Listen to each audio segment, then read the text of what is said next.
नमस्कार, स्वागत है आपका अपनों के साथ अपनों की बात। किसी भी राज्य की, राष्ट्र की, देश की, परिवार की, समाज की एकता, यूनिटी अखंड रखने के लिए एक ही सूत्र है, संगठन में शक्ति होती है और ये शक्ति हमें दूसरों के यहाँ पहचान दिलाती है, सम्मान दिलाती है। लेकिन यही एकता जब बिखरने लगती है तो आखिर इसके लिए जिम्मेदार है कौन? पुराने लोगों ने बहुत अच्छी कहावत कही है, अच्छी उक्ति है, कोट है कि बंधी बुहारी की ही कीमत होती है। अगर बुहारी झाड़ू बिखर जाए तो उसकी कोई कीमत नहीं होती, वो किसी काम का नहीं रहता। हमारे परिवार में भी, हमारे समाज में भी यही एकता आपको पहचान दिलाती है, सम्मान दिलाती है, खुशियाँ दिलाती है, प्रगति दिलाती है, भाईचारा और अपनापन आपके जीवन में हमेशा बना रहता है। लेकिन आखिर ये एकता बिखरती क्यों है? एक छोटी सी कहानी। 3 बैल एक साथ रहते थे और एक शेर उन बैल को मार के खाना चाहता था। शेर जैसे ही बैल को मारने के लिए आक्रमण करता, तीनों बैल एकजुट हो जाते और शेर को हार कर भागना पड़ता। बार बार शेर यही करता, उसके मन में बहुत लालच था कि वो बैल बहुत हृष्ट पुष्ट थे। हर बार आता, तीनों बैल उसको एकता से खदेड़ देते और शेर को भागना पड़ता। एक बार शेर अपने गुरु के पास गया, गुरु को कहा, महाराज 3 बैल हैं और मेरा मन उनको खाने के लिए बहुत इच्छुक रहता है, लालायित रहता है, लेकिन मैं जैसे उनको मारने के लिए जाता हूँ वो तीनों एक हो जाते हैं और मुझे हार कर भागना पड़ता है। गुरु ने कहा, तुम तीनों को अलग कर दो, तीनों में फूट डाल दो, तो आराम से आप शेर एक एक को आप मार के खा सकते हो। शेर ने अपने गुरु की बात मान के बहुत सूझबूझ से एक दिन एक बैल के पास गया और बोला, बैल भाई बुरा मत मानना, लेकिन तेरे भाई तेरे लिए ही उल्टा सुल्टा बोलते हैं, गलत बोलते हैं, कहते हैं सारा काम हम ही करते हैं और ये तो बैठा बैठा खाता है, कोई काम ही नहीं करता, किसी काम का नहीं है, लेकिन चूँकि भाई है हमारा इसलिए हमको इसको निभाना पड़ता है। बैल बोला, ऐसे कहते हैं मेरे लिए? उसने कहा, हाँ मैंने खुद उनसे बात की है, वो कहते हैं ये तो बहुत निकम्मा है, किसी काम का नहीं है, नकारा है। तो बैल के मन में विचार आया कि मेरे भाई जिनके साथ मैं इतनी एकजुटता से रहता हूँ मेरे लिए इतना भला बुरा कहते हैं, और बैल उनसे नाराज हो गया। शेर इसी मौके की ताक में था, प्रतीक्षा में था, और शेर ने फिर आक्रमण किया और जैसे ही आक्रमण किया तो दोनों भाई एक साथ लड़ने के लिए आ गए, लेकिन वो तीसरा भाई आया ही नहीं।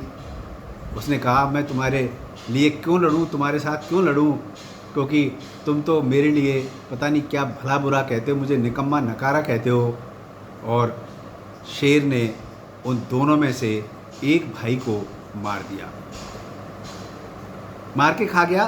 दूसरा भाई अकेला रह गया।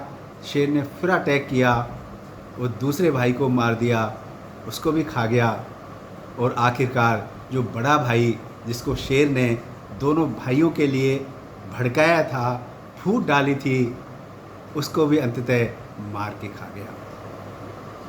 कहानी का सबक ये है कि जब हम परिवार में एकता के साथ रहते हैं, एकता हमारी धीरे धीरे इसलिए बिखरती है क्योंकि बाहर वाला कोई न कोई व्यक्ति हमारे कानों में ऐसी चुगली करता है, हम उसकी चुगली में आ जाते हैं और परिवार में एकता छिन्न भिन्न होने लगती है।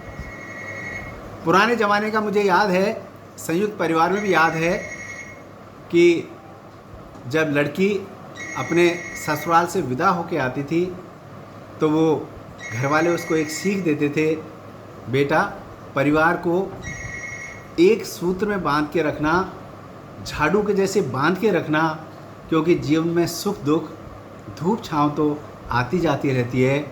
और वो बेटी इस बात को अपने पल्लू से बांध के आती थी। परिवार में चाहे दुख सुख हो, ऊंच नीच हो, वो परिवार को एक सूत्र में बांध के रखती थी। तो परिवार संयुक्त थे, हमारी पहचान थी। और उस संयुक्त परिवारों की खुशी का अंदाज़ा तो वही लोग लगा सकते हैं जो या तो कभी संयुक्त परिवार में रहे हों या कोई संयुक्त परिवार अभी रहता हुआ देख रहे हों। मेरा निवेदन यह है कि जैसे ही लड़की शादी होके ससुराल में आती है, उसके माँ बाप, रिश्तेदार, कोई ना कोई ऐसा होता है जो आपके परिवार में फूट डालने का बड़ा काम करता है। वो अपनी लड़की को नहीं भड़काते हैं, उस लड़की का जीवन दुखद बनाते हैं, उसको अपने परिवार के लिए भड़काएंगे। तेरा जेठ तो देख कम काम करता है, उसकी घर में ज़्यादा पूछ है, तेरे जेठ को ही तेरे ससुर पूछते हैं, सास पूछती है, परिवार में उसकी ज़्यादा मान सम्मान प्रतिष्ठा है, तेरे हस्बैंड को कोई पूछता ही नहीं है, छोटा है, काम सबसे ज़्यादा वही करता है। अगर घर में कोई ऐसा काम पड़ जाए, सामान उठाने का काम पड़ जाए, छोटी जिम्मेदारी का काम पड़ जाए, तो तेरे हस्बैंड से ही करवाते हैं। तेरा जो जेठ है वो तो सिर्फ पटेलाई करता है।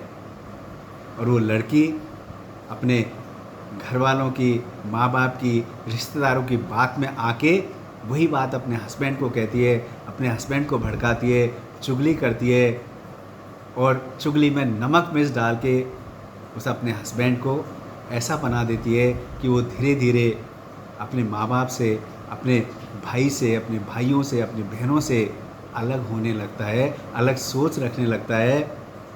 और यही सोच परिवार में बिखराव का बड़ा कारण बनती है।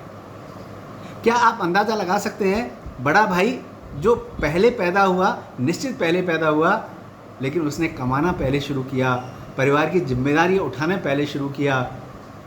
और उसकी पत्नी की अगर बात अपन करें तो वो जब से पत्नी आई है तब से उस परिवार का पूरी जिम्मेदारियां, घर की जिम्मेदारियां, रिश्तेदारों की जिम्मेदारियां निभाती है। और कल की जो बहू आई है वो उससे तुलना करती है कि मैं ही सारा काम क्यों करूं। और अंततः सास को ये समझौता करना पड़ता है कि एक समय का खाना बड़ी बहू बनाएगी, एक समय का खाना छोटी बहू बनाएगी। काम में बंटवारा होता है तो परिवारों में बंटवारा होता है, अपनेपन में बंटवारा होता है, भाईचारे में बंटवारा होता है। और ये अंततः परिवार से खुशियाँ छीन लेता है। लेकिन संयुक्त परिवारों का एक बहुत अच्छा नया मॉडल जो अब डेवलप हो रहा है, क्योंकि समय की चाल जैसे बदली है, असुरक्षा बढ़ गई है, क्राइम बढ़ गया है, रिश्तेदारों का आना जाना कम हो गया, लगाव कम हो गया, अपनापन कम हो गया। तो अब जो समझदार लोग हैं वो जॉइंट फैमिली की तरफ इस नए मॉडल से लौट रहे हैं, जिसकी प्रशंसा मैं तो तहे दिल से करता हूँ। अगर 3 भाई हैं, 2 भाई हैं, तो एक प्लॉट लेके, एक भूखंड लेके G+2 ground floor, first floor, second floor, 3 मंजिल का मकान बनवा लेते हैं, साथ रहते हैं और अलग भी रहते हैं। सबका खाना कमाना अलग है, लेकिन एक साथ रहते हैं, परिवार के साथ रहते हैं। अब इसके कितने फ़ायदे हैं। बच्चों को कहीं जाने की ज़रूरत नहीं होती, बच्चों को घर में ही उनसे बड़े, उनके जो कजिन्स होते हैं वो मिल जाते हैं, उनके साथ खेलते कूदते हैं। संस्कार अपने आप से बढ़ने लगते हैं, बच्चों में आने लगते हैं। ट्यूशन पे जाने की ज़रूरत नहीं पड़ती, क्योंकि जो चचेरे ममेरे भाई बहन हैं वो ही एक छोटे बच्चे को, छोटे भाई को, छोटे बहन को पढ़ा देते हैं। सामाजिक सुरक्षा, सोशल सिक्योरिटी होती है। कहीं आना जाना हो, शादी ब्याह में आना जाना हो, सामाजिक समारोह में आना जाना हो, एक गाड़ी में साथ बैठ के जाते हैं। और आप कल्पना कीजिए, इसका अंदाज़ा लगाइए, जब एक परिवार एक गाड़ी में 2 भाई एक गाड़ी में बच्चों के साथ किसी समारोह में एक साथ उतरते हैं तो लोग उनको बहुत सम्मान से देखते हैं। उनकी प्रतिष्ठा समाज में, परिवार में बढ़ जाती है। मेरा निवेदन ये है, अलग रहें लेकिन वैचारिक मतभेद ना रखें, अपनापन रखें, भाईचारा रखें। जीवन बहुत छोटा है अगर सोचें तो।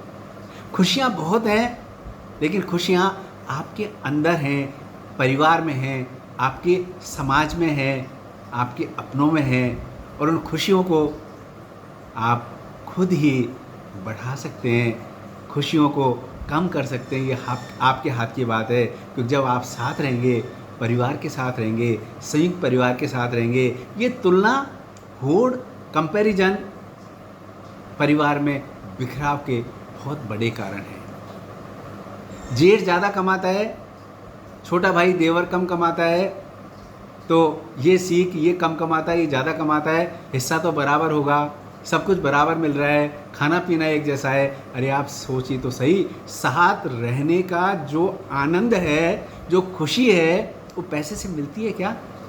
जिनके पास अथाह पैसा है, परिवार नहीं है, भाई नहीं है, बहन नहीं है, उनके दुख का अंदाज़ा लगाइए।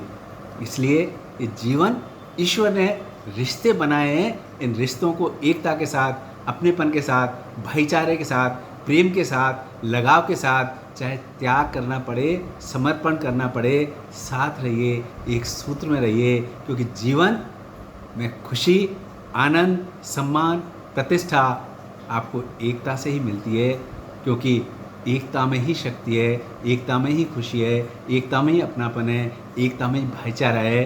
नमस्कार, जय हिंद।